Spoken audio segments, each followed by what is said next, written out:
Halo Tribuners, selamat sore. Anda sedang menyaksikan live update Tribun News edisi Senin 24 Januari 2022. Kami akan menyajikan informasi terkini dari berbagai daerah yang akan dilaporkan secara langsung oleh reporter kami di lapangan. Bersama saya Diamita, inilah live update selengkapnya. Kita awali kabar kali ini Tribuners dari Belitung. Malang nasib seorang bocah perempuan di desa Mengkubang, Kecamatan Damar, Kabupaten Belitung Timur. Pasalnya anak kecil ini terlahir tanpa anus. Ditemui di rumahnya, bocah perempuan ini terlihat uring-uringan akibat kelainan yang ia derita. Bagaimana kondisi terkini bocah itu akan dilaporkan oleh Brian Bimantoro, wartawan dari Pos Belitung yang kini sudah bergabung bersama kami di sana. Halo rekan Brian.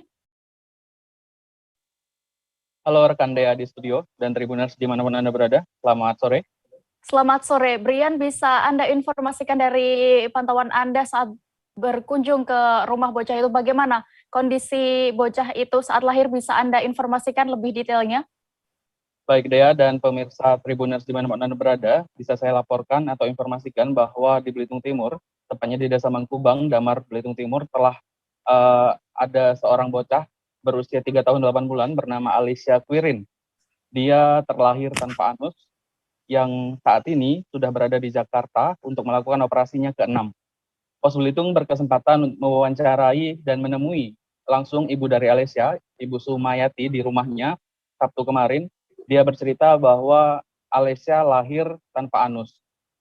Sebelumnya dari pemeriksaan dan pengontrolan saat kehamilan termasuk USG atau USG, kondisi kandungan dari Ibu Sumayati dan bayinya Alicia sudah normal. Namun ternyata saat lahir kondisi dari Alicia sendiri mengalami kelainan, yaitu tanpa anus. Ibunya sendiri baru mengetahui Alicia tidak ada anus setelah 25 hari, karena dalam waktu tersebut Alicia sendiri menjalani operasi pertamanya, yaitu operasi kaki, karena dia terlilit ari-arinya sendiri, sehingga harus dioperasi. Kemudian saat hari ke-25 dia merasakan sakit perut karena tidak ada keluar kotoran dari anusnya. Setelah diperiksa ternyata Alicia tidak memiliki anus. Kemudian setelah itu dibawa ke rumah sakit dan sudah menjalani beberapa operasi, Dea, seperti itu. Ya, tadi Anda sebutkan rekan Brian bahwa dibawa ke Jakarta merupakan untuk operasi ke-6-nya. Lalu sebelumnya apa yang sudah dilakukan oleh pihak keluarga dan bagaimana juga peran dari pihak puskesmas ataupun pemerintah desa setempat? Baik Dea, untuk 5 operasi sebelumnya dilakukan di Rumah Sakit Umum Daerah Belitung Timur, namun karena keterbatasan sebelumnya di 2 operasi terakhir sebenarnya Ibu Alicia sudah disarankan untuk operasi di Jakarta. Namun karena keterbatasan biaya, maka Alicia dan ibunya memutuskan untuk dioperasi di Belitung Timur saja. Bisa saya kabarkan Dea dan pemirsa Tribuners bahwa di operasi terakhir sebenarnya anus Alicia sudah terbentuk dan sudah mengalami BAB melalui anusnya. Namun 2 bulan terakhir kotorannya kembali keluar lewat vagina, maksud saya lewat alat kelaminnya, sehingga harus dilakukan operasi lagi. Pada saat pertama kali diketahui, Alicia juga sudah melakukan operasi untuk membuat saluran pencernaan dari perutnya, Dea, sehingga saat operasi selanjutnya ternyata belakangan terakhir kondisi Alicia kembali ke semula dan bahkan kotorannya keluar lewat alat kelaminnya, begitu Dea. Ya, lalu terakhir Brian, terkait tadi juga disebut bahwa Alicia sekarang ini sudah dibawa ke Jakarta untuk menjalani operasi ke-6. Bagaimana kondisinya? Kondisi terkini dari informasi yang Anda dapatkan? Baik Dea, saat ini kondisi Alicia sudah berada di Rumah Sakit Cipto Mangunkusumo Jakarta dan akan menunggu jadwal operasinya ke-6 untuk pembukaan anus atau pembukaan saluran pencernaannya kembali. Dan untuk itu keluarga Dea memohon bantuan dari masyarakat Belitung Timur dan Indonesia untuk biaya hidupnya di sana. Walaupun biaya pengobatan Alicia dan operasinya sudah di-cover oleh BPJS Kesehatan. Begitu Dea. Baik. Terima kasih rekan Brian, dan berikut Tribuners, jurnalis kami sudah melakukan wawancara bersama Ibu dari Alicia dan juga perawat Puskesmas Mengkubang, Belitung Timur. Selengkapnya kami tampilkan. Waktu di USG itu memang tidak tahu kan perhitungan, dah halal 9 bulan padahal. Tapi di USG itu tidak tahu bahwa kantor pusat ke misalnya. Jadi dia lahir, pas lahir, aku sih tidak tahu berita loh man di keadaan kaki gitu. Nah, tidak ada anus, saya tidak tahu itu sih memang tidak tahu benar lah dari anus tuh memang tidak tahu lah. Jadi kata umak aku dipanggil dari perawat, Bu ngalongan ini adik nih aja ada kelainan ngalongan, ada pecekan kaki ngalong kaki itu dari pusat. Jadi umak aku teh kan baru nyebutkan baru aku tahu. Aku lah balik itu anak saya lah balik dulu ke rumah, nggak aku ditahan dulu kan, belum balik ke rumah. Sekitar 25 hari lah di rumah baru ketahuan tidak ada anus gara-gara adiknya birak keras. Kan udah birak jakuna, tapi kesakian lah kayak nak birak, tapi tidak birak jaku. Aku manggil adik aku, dek jaku gila minum mikrolak jaku kan. Jadi sekali itu adikku mandi lah punya mikrolak, sekali kami nah itu kau adek jaku aku tukang nabi dah masuk ya. Sekali dilihat lah ada lubang anus, langsung lah kami ke rumah balik pula ke rumah. Rumah Pak An nanya dulu kan. Pak Aan sini ruang keliling lah RT minta bantuan ke masyarakat, tapi tidak tahu untuk selanjutnya ke kemana. Tapi kalau dari masyarakat telah nyumbang per rumah, tapi untuk lebih lanjut ke mungkin ke dinas atau kemana belum tahu itu ke dinas. Kondisi tiap bulan kan emang kontrol sebelum dirujuk ke rumah sakit Manggar, tetap ke puskes dulu ambil rujukan kan, terus emang kondisi tetap dikontrol terus. Kalau masalah operasi memang langsung ke rumah sakit kan, kok sampai rujukan ke Manggar sampai operasi tetap dari rujukan puskes dulu baru ke rumah sakit Manggar baru rujukan ke Jakarta kan prosedurnya. Kita menuju Papua Barat. Kebijakan Menteri Perdagangan terkait penyesuaian harga minyak goreng menuai respon balik dari pengajar.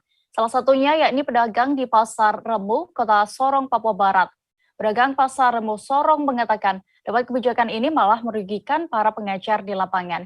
Dan informasi lengkapnya akan disampaikan oleh Safwan Asarir Harusun, jurnalis dari Tribun Papua Barat, yang kini sudah bergabung bersama kami. Halo rekan Safwan. Halo, selamat sore Dea. Selamat sore, Safwan. Bagaimana tanggapan pedagang terkait rencana pemerintah untuk menyamakan harga minyak goreng ini? Bisa Anda informasikan?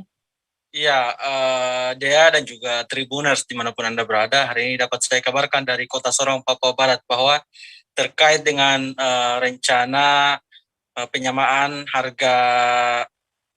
harga minyak goreng di pasar tradisional di sejumlah daerah serentak untuk wilayah wilayah Papua Barat sendiri, rencananya kan disesuaikan dengan instruksi dari kementerian bahwa besok akan dilakukan penyelarasan harga minyak goreng di seluruh Indonesia, sehingga untuk terkait dengan penyesuaian harga minyak goreng di Papua Barat sendiri, khususnya untuk Kota Sorong, menuai sejumlah respon balik dari pedagang karena mereka menilai bahwa kebijakan tersebut dianggap sepihak dan dapat merugikan mereka, karena pada saat pengambilan di distributor mereka masih mengambil dengan harga di atas 14.000, sementara kebijakan yang dikeluarkan oleh pemerintah pusat sendiri, harga yang dijual seharusnya untuk konsumen di pasar seharga 14.000, begitu. Ya. Lalu sebenarnya berapa harga minyak goreng saat ini di Pasar Remu Kota Sorong? Ya, untuk terkait dengan harga, mereka saat ini menjual minyak goreng di Pasar Remu sendiri, terkait harganya mereka kurang lebih berada di kisaran 20.000 hingga 22.000 per liternya. Sementara pengambilan di distributor kurang lebih 18.000 sehingga mereka hanya untung kurang lebih 4.000 ataupun 3.000 begitu. Ya. Lalu terkait hal ini, Sahwan, apakah para pedagang di pasar Kota Sorong di sana akan tetap mengikuti anjuran dari pemerintah untuk minyak goreng satu harga ini besok atau bagaimana? Ya, terkait dengan instruksi tersebut, mereka mengaku bahwa instruksi tersebut memang berlaku untuk seluruh Indonesia, tapi untuk wilayah Papua Barat khususnya untuk Kota Sorong sendiri, mereka masih dalam masa menghabiskan stok yang ada karena mereka menilai bahwa pada saat pengambilan masih harga minyak goreng di distributor masih sangat mahal sehingga mereka menganggap agar kalau misalkan pemberlakuannya serentak besok, maka mereka tetap berjualan dengan harga 20.000 hingga 22.000 karena sampai selesai dan misalkan ada pengambilan yang masih terbilang murah sesuai dengan instruksi menteri sehingga mereka akan menyesuaikan dengan harga yang pemerintah buat nanti begitu deh.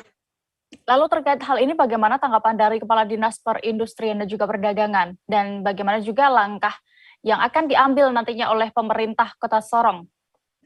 Ya, terkait dengan kebijakan pemerintah pusat terkait minyak goreng satu harga tersebut, pemerintah Provinsi Papua Barat melalui Dinas Perdagangan Provinsi Papua Barat melalui sambungan telepon tadi Kepala Dinas menyampaikan bahwa terkait dengan harga minyak goreng yang akan diturunkan menjadi 14.000 besok serentak untuk pasar tradisional di seluruh Indonesia. Untuk wilayah Papua Barat kemungkinan belum bisa dilaksanakan karena mengingat ada sejumlah distributor khususnya untuk wilayah Manokwari dan juga Kota Sorong belum mengikuti anjuran yang dianjurkan oleh pemerintah pusat sehingga paling besar kemungkinan besok belum bisa dilaksanakan sesuai dengan instruksi Menteri Perdagangan besok. Sementara langkah yang diambil adalah mereka sedang melakukan upaya koordinasi dan juga sosialisasi terhadap kepada pihak-pihak baik distributor dan juga pengecer di Kota Sorong, Papua Barat pada umumnya terkait dengan rencana penyelarasan harga minyak goreng itu sendiri begitu dia. Baik. Tribuners, terkait hal ini rekan Sahwan sudah melakukan wawancara bersama sejumlah pedagang. Berikut kami tampilkan liputannya.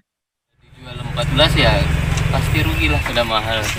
Mau dijual 14 ya otomatis kita rugi.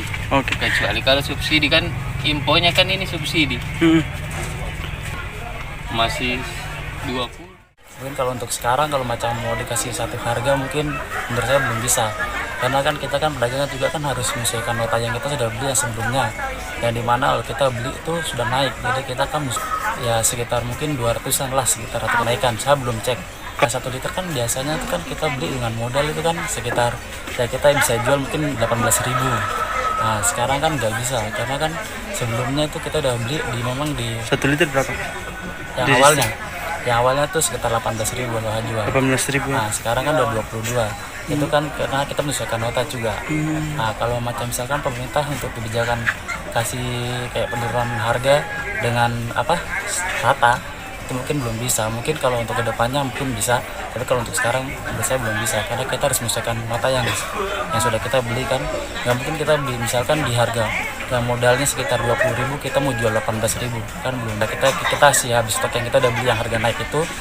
Setelah mungkin kalau ini habis dengan ada harga baru lagi yang turun mungkin kita bisa.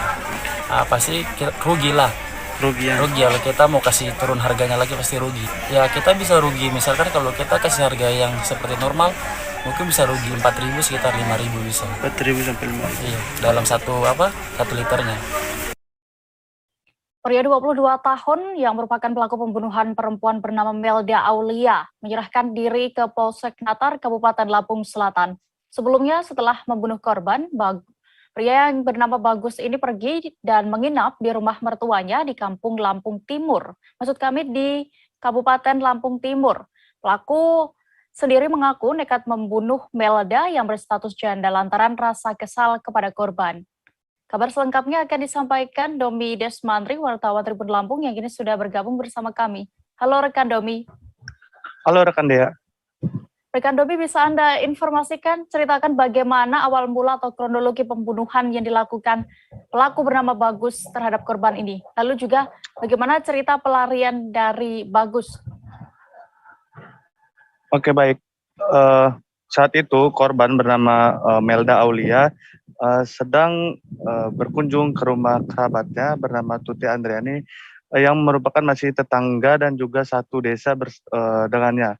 Lalu itu pada Rabu 19 Januari 2022 kemarin pada pukul 8 malam. Lalu pelaku bernama Bagus Saputra ini datang ke rumah saksi si Tuti Andriani tadi membawa sebilah pisau lalu menghunuskan pisau tersebut ke korban lalu pergi meninggalkan korban begitu. Lalu korban sempat dibawa ke rumah sakit Medika Natar namun korban tidak tertolong lagi. Lalu pelaku sempat melarikan diri ke Lampung Timur yang merupakan rumah dari mertuanya. Begitu rekan Dea. Baik, lalu kenapa pada akhirnya pelaku menyerahkan diri ke kantor polisi, Domi, dan juga bagaimana dari motif pelaku yang tadi sempat disebut bahwa karena kesal terhadap korban. Kesal karena apa? Baik, pelaku sendiri menyerahkan diri ke polisi karena selama di pelariannya di rumah mertuanya di Lampung Timur, ia mendapatkan saran ataupun juga masukan dari keluarga dari istri pelaku supaya pelaku untuk menyerahkan diri. Untuk motif pembunuhan sendiri, pelaku merasa kesal lantaran korban diduga mempunyai hubungan dekat dengan ayah pelaku begitu. Lalu pelaku juga sempat memperingatkan korban melalui media pesan singkat WhatsApp agar korban untuk tidak mendekati atau menjaga jarak dengan ayahnya pelaku tersebut begitu. Namun korban tidak menggubris perkataan pelaku sehingga membuat pelaku kesal karena kedua orang tua pelaku menjadi bersitegang atau bertengkar di rumah begitu rekan Dea. Ya, lalu saat ini pelaku apakah sudah langsung ditetapkan sebagai tersangka ataukah polisi masih melakukan penyelidikan lanjutan? Dan seperti apa juga nantinya ancaman hukuman yang diterima pelaku? Baik, saat ini pelaku sudah diamankan di Mapolres Lampung Selatan beserta barang buktinya yaitu sebilah pisau dan juga baju dan juga sendal milik korban. Untuk pasal yang disangkakan kepada pelaku yaitu pasal 338 dan pasal 340 tentang pembunuhan berencana dan juga pembunuhan begitu. Jadi dikenakan pasal berlapis, namun polisi juga masih menyelidiki atau mengembangkan kasus tersebut untuk melihat apakah ada dugaan motif lain di balik pembunuhan Melda Aulia tersebut. Begitu rekan Dea. Baik. Tribuners, terkait kasus ini, rekan Domi sudah melakukan wawancara bersama Kapolres Lampung Selatan dan juga pelaku pembunuhan. Berikut liputannya. Itu tersangka dan korban merayakan ulang tahun dengan cara menegak minuman keras, yang pada akhirnya terjadi cekcok mulut yang berakibat pada saat itu penganiayaan dengan cara pemukulan, yang sempat dilakukan perawatan rumah sakit yang kemudian korban meninggal dunia. Untuk itu tersangka sudah kita amankan, sempat lari ke Sumatera Selatan, tepatnya di Lubuk Linggau, dan kita lakukan pengejaran. Alhamdulillah tertangkap. Ya, untuk itu tersangka dijerat dengan pasal 351 ayat 3 dengan ancaman pidana 7 tahun. Begitu rekan-rekan. beberapa hal yang disampaikan terkait dengan penanganan perkara selama 2 minggu di jajaran Polres Lampung Selatan. Besar harapan bisa disampaikan kepada warga agar dalam melaksanakan kegiatannya bisa menjaga barang-barang pribadinya untuk bisa lebih hati-hati. Udah, baterainya habis. Jadi ini motornya, alhamdulillah saya. Jadi untuk itu nanti kita serahkan. Ya, diserahkan. Orang tua saya sempat ribut lagi. Ini namanya surat tanda terima bahwa hari ini BK sudah menerima motornya. Tetapi motor ini nanti suatu waktu akan dipinjam untuk sebagai bukti nanti di sidang pengadilan. Sementara selama belum sidang jangan dibuka. Tapi kenal lama yang korbannya kenal sama korban kenal. Kawan juga sebenarnya. Kawanmu? Iya, karena kan sering chat-chatan juga. Sering nasihatin dia. Pulang ke mertua saya ke Lampung Timur. Kasih kepada Kapolres karena telah saya sampai di sana kurang lebih 3 malam. Saya meminta menyerahkan diri karena saya mengaku salah. Satuan Lalu Lintas Polres Bogor berkunjung ke Kampung Pasir Madin, Kelurahan Cisarua, Kecamatan Cisarua, Kabupaten Bogor, Jawa Barat. Di sana mereka mendatangi salah satu rumah warga sebagai program sosial yang dimiliki oleh Satlantas Polres Bogor. Satlantas Polres Bogor bersama sejumlah pihak dan komunitas memberikan bantuan kepada warga yang membutuhkan. Selengkapnya akan disampaikan Rahmat Hidayat, jurnalis Tribun Bogor yang kini sudah siap dengan informasinya. Halo rekan Rahmat. Ya, rekan Dea. Bisa Anda informasikan lebih detailnya terkait kunjungan Satlantas Polres Bogor ini dalam rangka apa? Ya, baik rekan Dea dan rekan-rekan Tribuners lainnya. Kunjungan Satuan Lalu Lintas Polres Bogor beserta jajarannya ke salah satu rumah warga yang belakangan ini diketahui keluarga itu bernama Ernawati dan Muhammad Indra di Kampung Pasir Madin, Kelurahan Cisarua, Kecamatan Cisarua, Kabupaten Bogor, dalam rangka memberikan bantuan perlengkapan bayi dan bantuan beberapa dana. Adapun pemberian tersebut merupakan salah satu program yang dimiliki oleh jajaran Satuan Lalu Lintas Polres Bogor dalam program kegiatan sosial yang dimiliki oleh pihaknya. Dalam kunjungannya tersebut pun, Satuan Lalu Lintas Polres Bogor turut diikuti oleh komunitas di arahan Satuan Lalu Lintas Polres Bogor, yakni Komunitas Safety Riding Polres Bogor. Kunjungan tersebut pun dilakukan pada hari Minggu tanggal 23 Januari 2022. Begitu dia. Terkait keadaan dari keluarga ini, dapat kabar dari mana pihak Satlantas Polres Bogor? Satuan Lalu Lintas Polres Bogor mendapat kabar tersebut dari laporan dari komunitas yang kami tadi sebutkan, yakni Komunitas Safety Riding Polres Bogor. Komunitas Safety Riding Bogor yang mengetahui kabar keluarga yang membutuhkan karena biaya persalinan dan pasca persalinan bayi kembar 3 yang berada di Kelurahan Cisarua tersebut, langsung melaporkan hal tersebut kepada Satuan Lalu Lintas Polres Bogor. Dan dengan cepat Polres Bogor pun merespon hal tersebut dan kemudian langsung mendatangi keluarga tersebut. Begitu dia. Ya, lalu bagaimana dari pantauan Anda kondisi terkini bayi kembar 3 tersebut, Rahmat? Ya, pantauan kami pada hari Senin tanggal 24 Januari 2022, kondisi dari bayi kembar 3 tersebut dalam kondisi baik dan normal.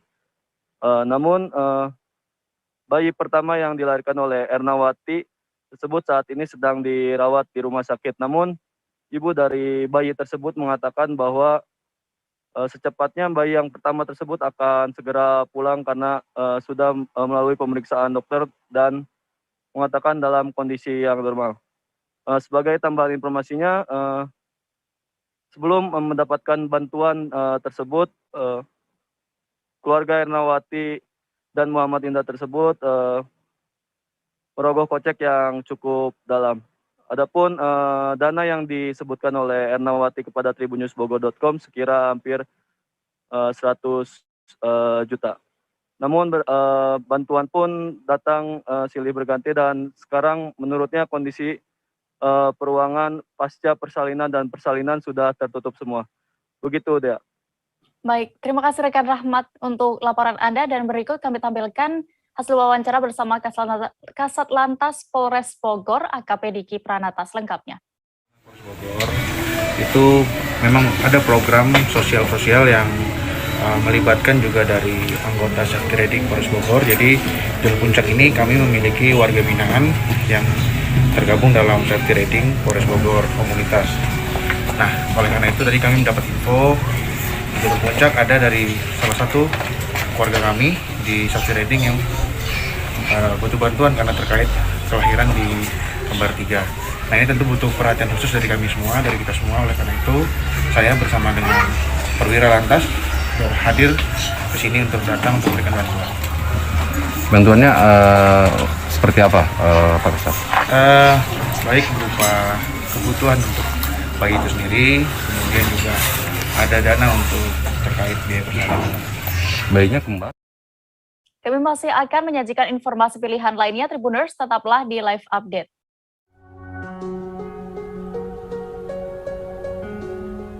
Berawal dari bagian barat Indonesia, kami datang sebagai sahabat yang hadir setiap saat, menemani wilayah demi wilayah dengan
Oke, apa kabar Bang Arif di sini untuk strateginya?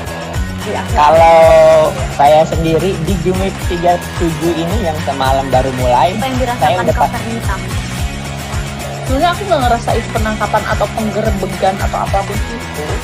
Karena gini loh, posisinya aku kriteria. Jadi kita mengenal disebut dengan stroke yang tidak berdarah dengan stroke yang berdarah.